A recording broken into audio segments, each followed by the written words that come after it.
Here at the Milwaukee Public Museum, and the range of cultures and artifacts, it sort of boggles the mind that they could amass this much stuff. This is from the Sepik River art in New Guinea, and just everywhere you walk here, these incredible dioramas, and the combination of artifacts. I always think when art museums sort of take things out of context and don't really explain what's going on, a little bit, that you lose something. And, here we are looking at these amazing little dioramas showing tribal cultures in Tobriand Islands. I mean, these are the Namo people in the Delta River.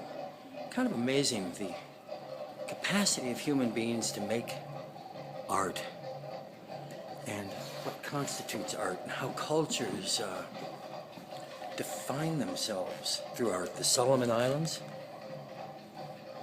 what are they doing here? It looks like they're making pottery, and look at these beautiful fishing boats or canoes. Again, these dioramas and spears and paddles, and New Ireland. I'm not exactly sure where that is, but more. Look at this. Feasting the Dead is a year-long cycle of feasting and dancing that serves the final funeral rites for the dead. It also serves as an initiation into adulthood. Gosh, look at these masks. So much of this, you worry that modernization and westernization, everybody in the world got a Walmart and a Home Depot, and all this homogenous consumerist crap. Here we are at the colorful island life in New Guinea. I mean, honest to God, this has been one of the most exciting. It's funny because as I started out today, I didn't know much about the Milwaukee Public Museum, and I actually had a hard time finding the front door. And when I asked, I said, "No, what do they got in there?" And he said, "Well, it's a museum of natural history." I said, "Well, do they have any history?" I'm kind of interested in history. They said, "Well, it's mostly natural history." I'm not even sure what people think natural history means. This is an anthropology museum. This is a museum of cultures, and it is so well done. And I suppose the Field Museum in Chicago, maybe the American Museum of Natural History. This is the Philippines in New York.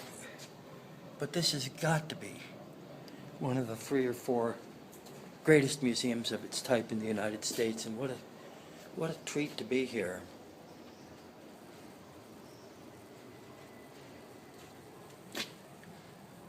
Balinese dance.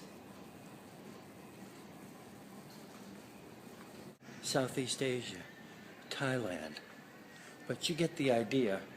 A little temple, and then I like the way they integrate music. This is a tea house, I suppose, and they're talking about the Game of 100 Poets that was popular in Japan in the early 17th century. And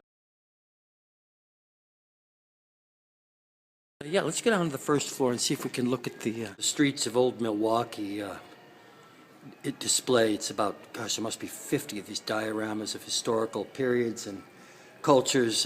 It's called One City, Many Peoples, and it's, kind of ethnic cultural heritage. This is a Hungarian log dwelling and furnishings. This is the Slovenian house. I kind of like this because my wife, her grandparents were Slovenian immigrants right here in Milwaukee in the early 20th century. I think this is probably depicting a period, looks like it could be as recent as the 1880s. This is a Jewish house, so it shows again the different cultural groups, and the French bakery. She's out back here, kind of. It's a little hard to see. She's in the dark, but she's baking bread, and it's great. This is a German dining room and family, and each so painstakingly furnished with the things that would have been used by those cultures in these times in this place. It's remarkable.